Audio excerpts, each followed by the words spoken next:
Hey guys, welcome to the world of anime. Today the talk gonna made by Stark. Everyone knows about L and Kira. And the third most famous person is Nier, but in this video we gonna see some different character, a reckless one that is Mello. Let we see some unknown facts about Mello. Before we go into the video, you can save the world from Kira by subscribe to us. If that doesn't make any sense, then mention to us by hitting a like. Number 1, does he really capable to become next L? Well, according to me, yes. Everyone at Wami's house greatly looked up to the original L, and a tough selection process was in place to determine which bright boy or girl it might be. Nier and Mello were the top 2 candidates, and upon the real L's death, Roger Ruby summoned them to his office. He invited them to share the title of L as a 2-man team, and Nier easily accepted. The stage was set for Mello to jointly operate with Nier as L, but his ultra-competitive side wouldn't have it. So, he ran off. Number 2, Mello's physical strength. We all know Kira and L were both strong as physically and mentally, but what about Mello? Well, mentally, yes. Physically, no. Mello, according to official Death Note statistics, is the 4th smartest human character behind L, Light, and Nier, and his ruthless streak is something to be feared.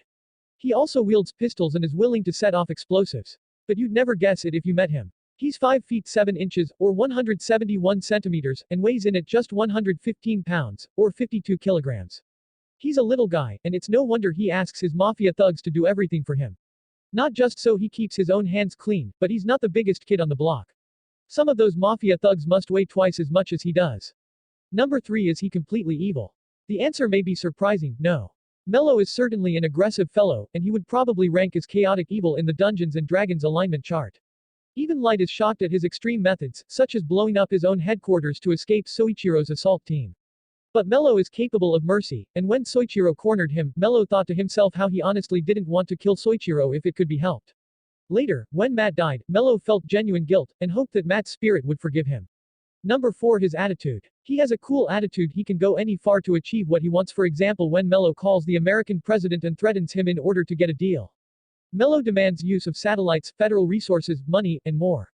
Mello also promised to give the president a spare notebook later, should the federal government cooperate. But to top it off, Mello threatened to control the right federal employees to launch nuclear missiles and start war.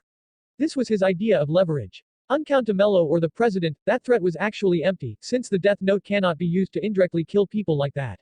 But it shows how far Mello will go. Chilling. Number 5, is he different from Nier? Not if you count concept art. When the creators were devising the second arc to follow the L arc, they toyed with the idea of making twins who would make a concerted effort against L and Kira. But that idea was scrapped, and Nier and Mello wound up being very different people. They are like 2 halves of the same whole. Nier is the logic, and Mello is the action. Apart, they are a threat to Kira, but together, they are a powerhouse. Arguably, Death Note's second arc wouldn't have been as interesting otherwise. So that's all guys. If you like this video, share this content to your friends list who loves Death Note.